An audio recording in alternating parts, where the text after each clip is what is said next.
নমস্কার বন্ধুরা, তিয়া চ্যানেলে আপনাদের অনেক অনেক স্বাগত। আজ আমি অন্য একটি রেসিপি নিয়ে এসেছি। আজ আমি রান্না করব আলুর দম। তো আলুর দম রান্না করার জন্য প্রথমে দিয়ে দেব কিছুটা জল।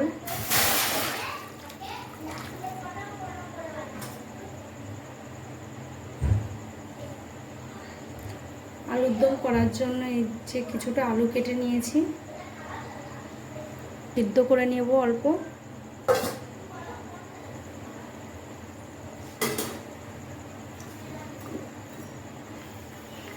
আলুর ভেতরে একটু লবণ দিয়ে দেব যাতে আলুটা একটু তাড়াতাড়ি সেদ্ধ হয়।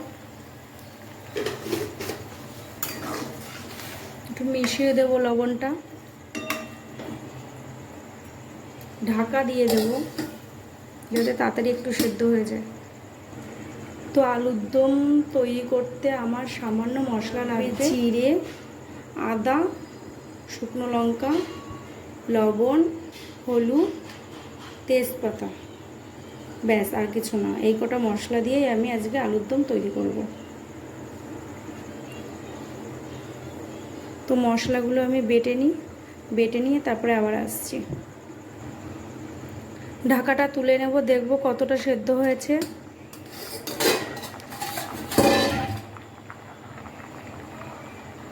আমার সেদ্ধ করা হয়ে গেছে, আর সেদ্ধ করা লাগবে না।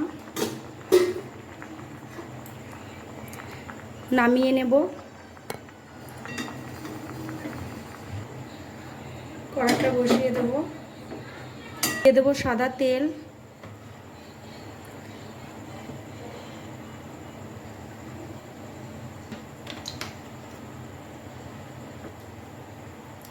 তেলটা গরম হয়ে গেছে, দিয়ে দেব গোটা জিরে,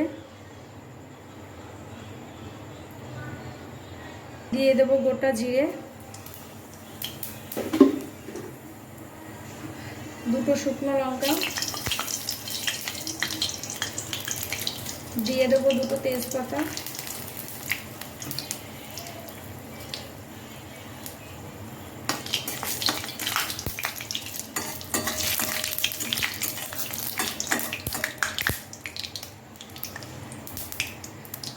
জিরেটা ভাজা হয়ে গেলে দিয়ে দেবো মশলাগুলো।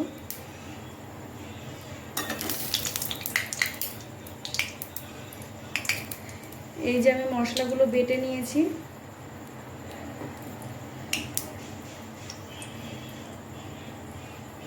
দিয়ে দেবো মশলাগুলো।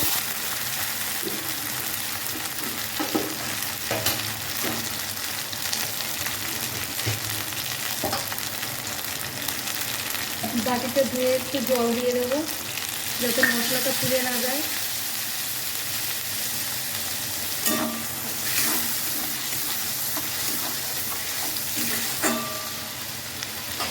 এই আলুর দমটা নিরামিষ হবে, এতে পেঁয়াজ রসুন দেবো না।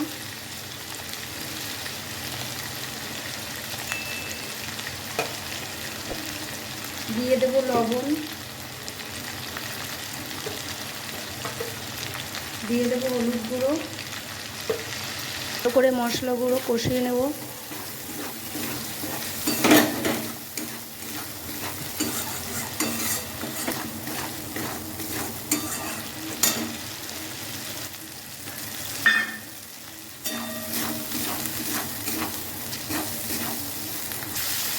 দেখুন মশলাটা ভালো করে কষিয়ে নেওয়া হয়ে গেছে, মশলা থেকে তেল ছেড়ে দিয়েছে।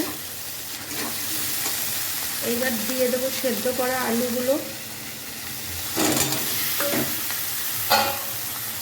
ভালো করে আর একটু কষিয়ে নিতে হবে।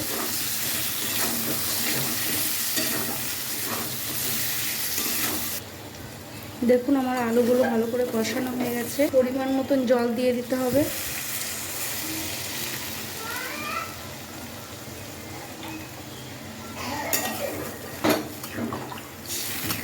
ভালো করে মিশিয়ে নিতে হবে।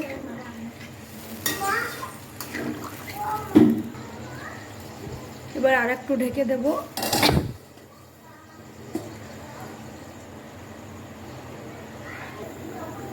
ঢাকাটা তুলে একটু দেখে নেব।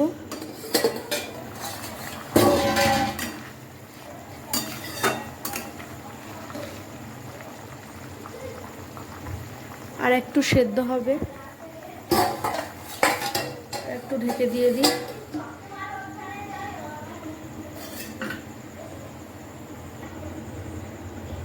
ঢাকাটা খুলে নেব।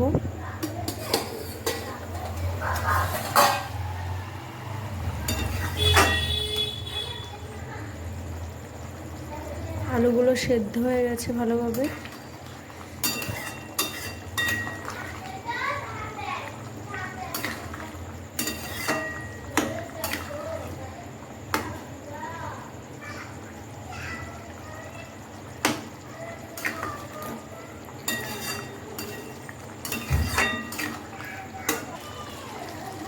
দিয়ে দেবো শাহি গরম মশলা।